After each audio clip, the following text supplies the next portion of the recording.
Days after that deadly mass shooting at a warehouse outside of Aberdeen, investigators are still looking for a motive. WMAR 2 News' Jeff Hager has more as the sheriff's office now offers up some new details surrounding the shooting today. In the midst of the mass shooting at the Rite Aid distribution center, it appears 26-year-old Snochia Moseley was walking through the building, firing at anyone who crossed her path. The one guy was yelling at me. I was halfway down yet, and he said, "I've been shot, I've been shot."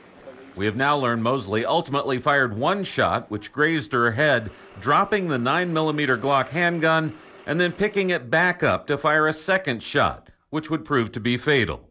While Moseley had left 3 dead and 3 more injured, 59 people eluded her inside that center, even though she never exhausted her ammunition. There was a total of 13 shots fired, and she had 7 more rounds with her. She had 3 magazines and a total of 20 rounds with her on the scene. So she had 7 more shots that she could have used in some way, shape, or form. But, I mean, we'll never know exactly why, but the belief is that she just ran out of targets, and she had decided that what she was going to do was take as many people with her on her own suicide as she could, and ran out of targets and decided to commit suicide at that point.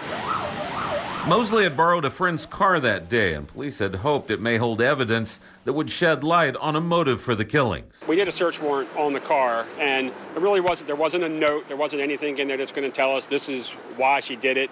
Apparently she's taken that to the grave with her. We did recover her cell phone out of the car, but the cell phone has password protected, so we're still working on getting in the cell phone, and we're hoping that maybe, because the only thing we're looking for right now is the why. Police have also now learned that Moseley was diagnosed with acute schizophrenia in 2016, later exposing an apparent weak link in Maryland's gun laws when she purchased the handgun used in the shooting in March of this year. It's something that should be looked at because, yes, somebody with acute schizophrenia who's being diagnosed with that, there should be some red flags that go off, and then maybe that person shouldn't be able to purchase a handgun. But the problem is there's no one that got reported to no one, and she answered the questions on the forms of whether or not you had mental illness that in the negative. So, in Harford County, Jeff Hager, WMAR 2 News.